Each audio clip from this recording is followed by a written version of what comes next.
Welcome back to Inside College Basketball Now with Jon Rothstein. Pleased to be joined by Tennessee head coach Rick Barnes. And Coach, welcome. I know it's over a decade ago, but when was the first time you were contacted about being the head coach at Tennessee?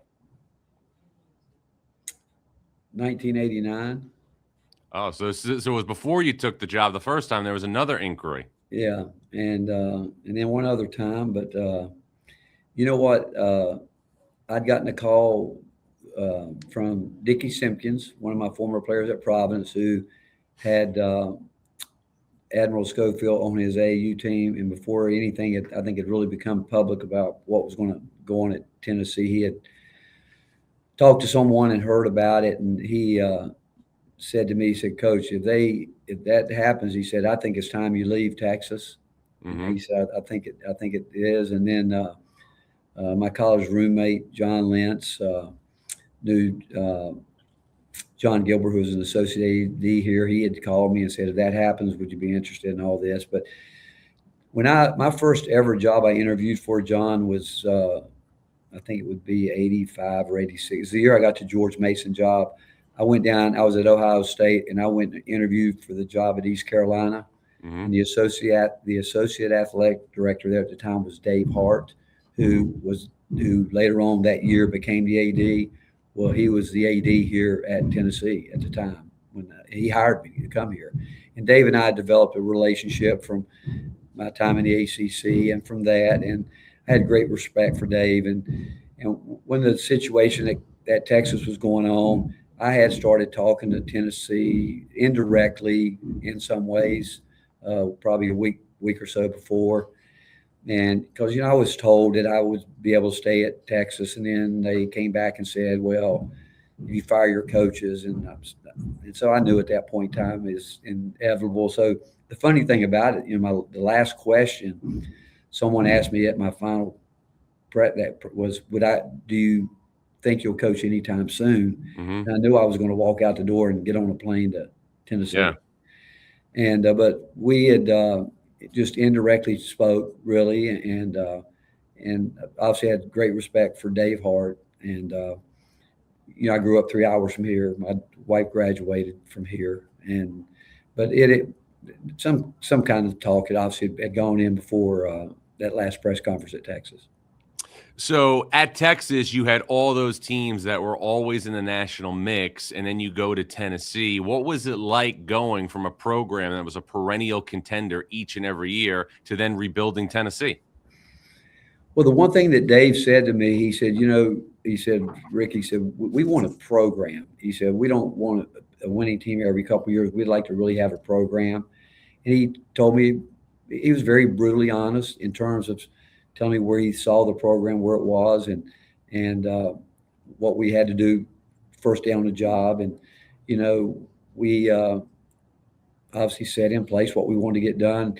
I had a player here by the name of Kevin Punter who Yeah. and a bunch of guys left, which we knew they would, and which was okay because they felt like they could better themselves somewhere else. But Kevin Punter really bought in early Mm-hmm. to it and ended up having a great year until he got hurt.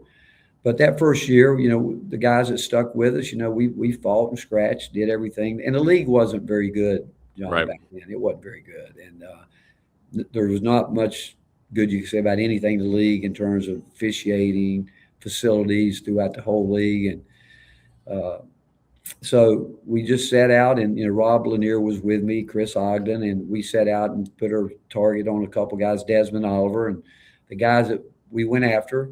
We went after guys that we thought that could lay a foundation for us and help us with what we tried to set the first year. Those guys came in, and Grant Williams and Jordan Yeah. Bone, Jordan Bowden, Kyle Alexander. Yeah. Those were the guys that Lamonte Turner. Those were the guys that helped us get it going. How's being the head coach at Tennessee different from being the head coach at Texas or Clemson or Providence? You know, every place is different. Obviously, I had no idea, John. A friend of mine that I didn't know until I got to Tennessee, a guy by the name of Kevin Feltner. He coached the Tennessee Bobcats, and he came into the office one day. I'd been here a week or so, and he wanted to introduce himself because, local guy. And Yeah.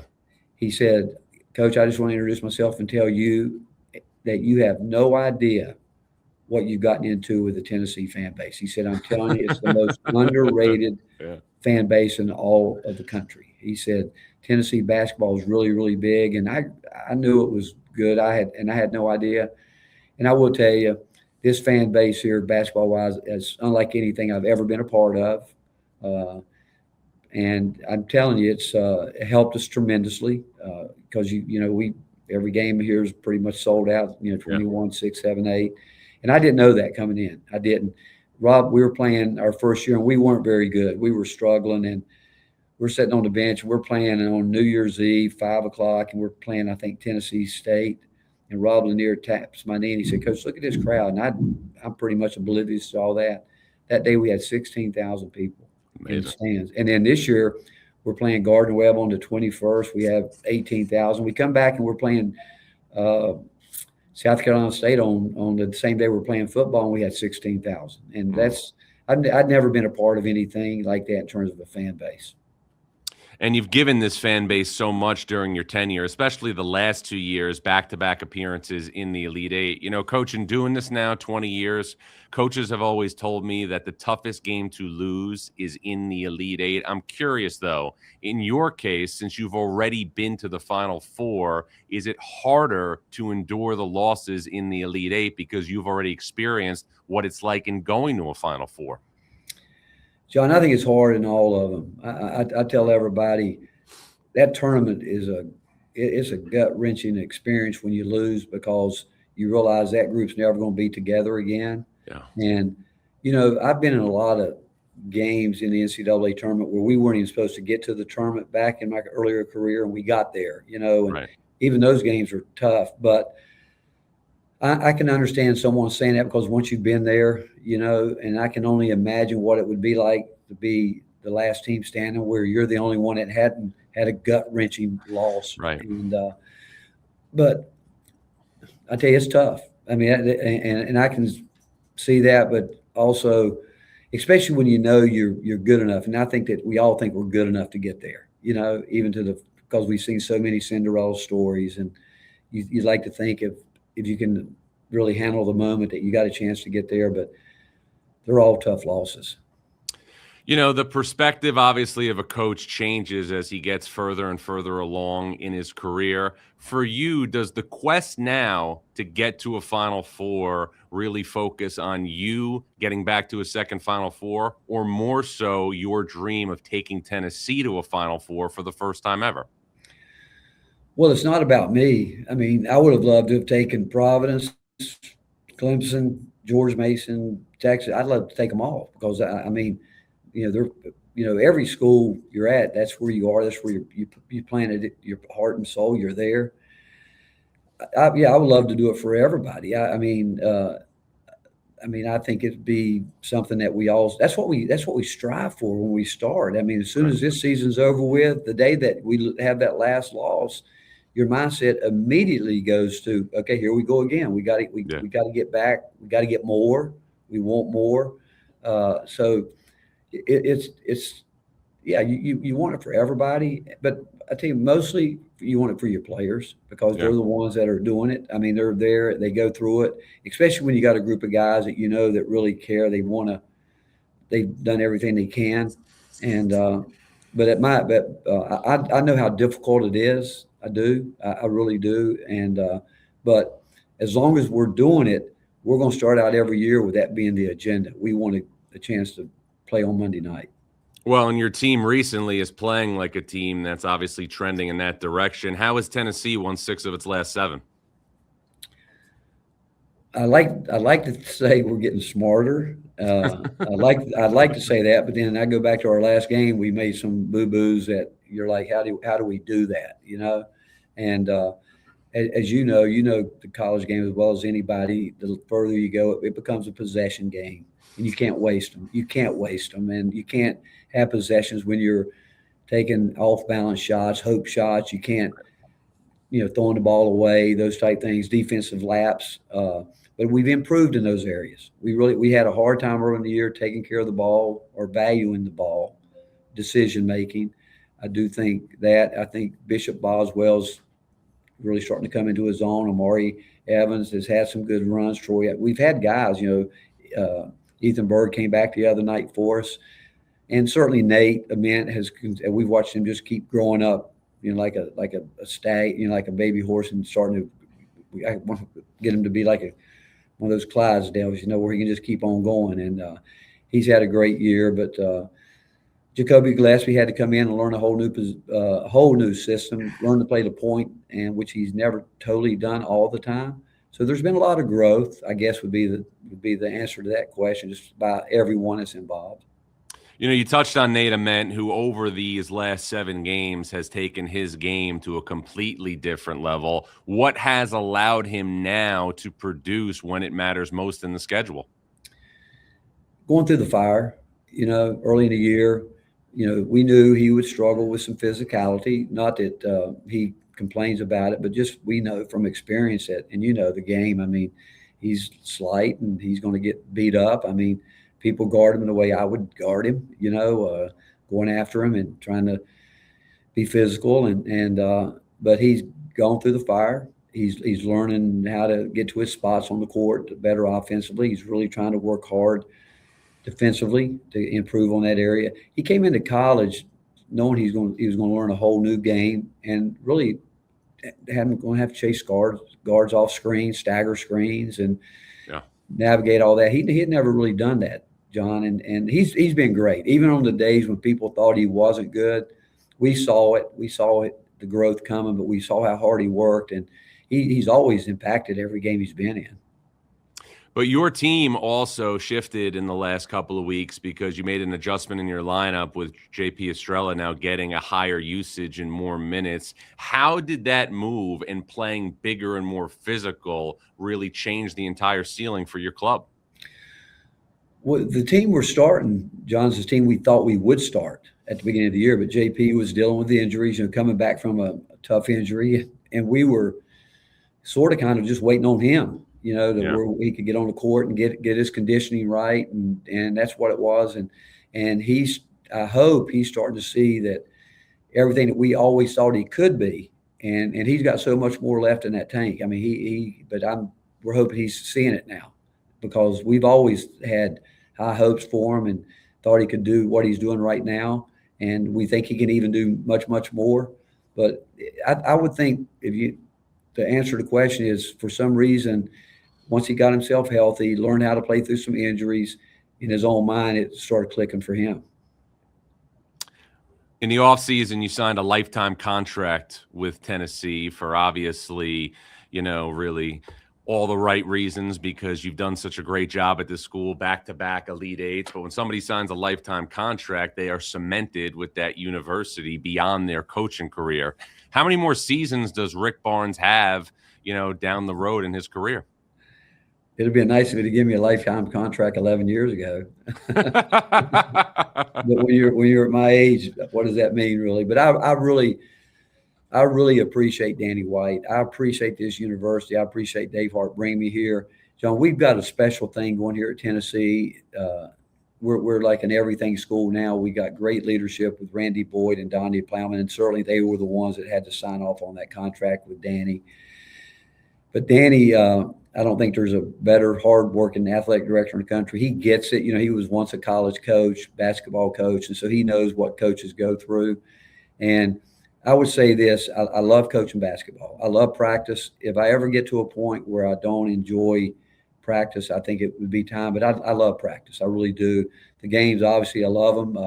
Never been able to enjoy winning a lot because I worry about complacency, and my mind quickly shifts to the other game. But I don't know. I think it's all in the hands of God, and I feel like He brought me here. I think He'll make it clear when it's time to leave. But right now, I still love what I'm doing. But we'll see.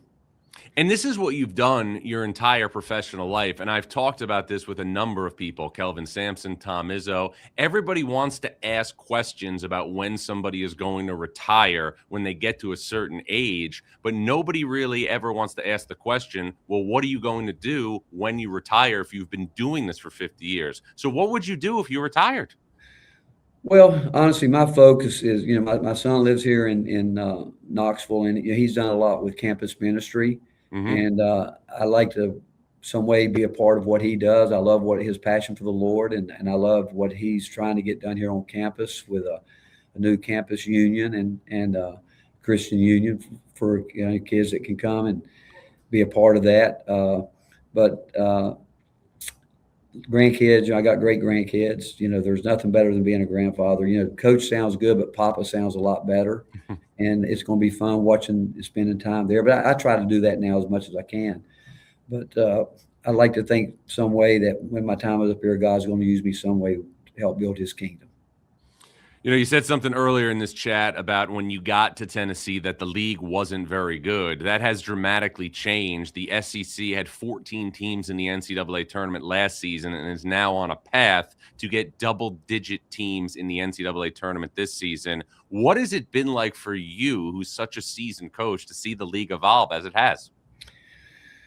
Well, I go back after my first year at George Mason, which I thought was a great league. That was a year, we lost to Richmond in the championship of the CAA, and they went on to beat Syracuse that year. But our league that year was terrific. Then the Big East, obviously, we know that period was a great year. The year I went to the ACC was great. And then all at once from there to the Big 12, and the Big 12 exploded. Yep. So I've seen it happen. It seems like everywhere we've gone. And coming in here, John, it goes back to that first meeting. Greg Sankey came in and just told us that, the SEC's done a lot of great things except in the sport of basketball. And, the reputation what wasn't what it should be. And there was a lot that needed to be done. And he said he was going to do his part. He would make sure that from a league standpoint, officiating, scheduling, everything they could do. He hired Dan Liebervich, who came in and helped him, hired Mike Tranghese as a consultant. Dan left, goes to the Big East, hired Garth Gleesman. So the league itself, the league office, has done a tremendous job. And I had to believe somewhere from the commissioner there that there was pressure put on some schools on campus because the facilities in basketball weren't great when I got here. At a lot of, they're as good as anybody now. I think it's the hardest league to officiate, not only because of the skill of the players, the athleticism, but our arenas now become so difficult because people have done a great job with what they need to do. So it's just evolved into what it is today, and certainly terrific coaches. I mean, there's terrific coaches in this league, and we're able, when it all comes together, that perfect storm comes together, you're able to go out and recruit. And now the NIL, certainly one of the wealthiest conferences in the country, but it'll always go back to each school's individual leadership, and I'm blessed that I think I've got the best leadership in the country. Coach, in doing this now 20 years, I'm always fascinated at how coaches hold on to tough losses more than they enjoy their great wins. So for you, for Rick Barnes, give me one great win during your career that you always hold near and dear to your heart, and give me one tough loss that you always carry with you. Well, the tough loss will always be the Final Four. That will be the Final Four because we were good. I thought that I did feel like us and Syracuse were the two best teams in the country that year. We just met them in the semifinals, and Carmelo was just phenomenal. But Jim Boeheim, man, Jim's a great basketball coach, and he had to beat. I actually sent him a certificate at the end of that year because to get to the Final Four, he had to beat, or to win it all, he beat, I think, Oklahoma State, us, and Kansas. So I actually told him he was Big 12 Coach of the Year. But a win, I like to think I haven't had it yet. But I don't know if it would be just one big one. I'm trying to think here. I don't know. That'd be because we've had a lot of good ones, but I'm going to hold that one to thinking that we haven't gotten it yet. Well, as we now turn into mid-February and beyond, we are going to enter the time of year where college basketball is in the spotlight. What are the biggest keys between now and Selection Sunday for this Tennessee team to be the team that gives you the greatest win you've ever had? That's a great question. I think consistency.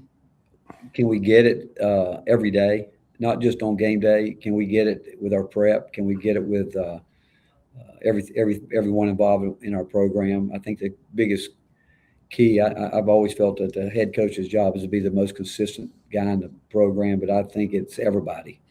I think this time of year you got to get a laser focus on the details.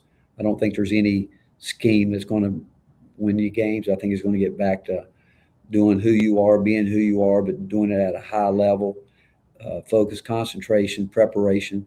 And when the game comes on, can you eliminate all that? Because as you get down deeper in the season, every eye becomes college basketball, and can you put all that stuff out and stay focused on the task at hand? Well, Coach, it's going to be a lot of fun to cover. Appreciate a couple minutes, know how busy you are. All the best the rest of the way, and look forward to staying connected. Thanks, John. Always good to be with you. You got it. It's Tennessee head coach Rick Barnes. I'm Jon Rothstein, and this is Inside College Basketball Now.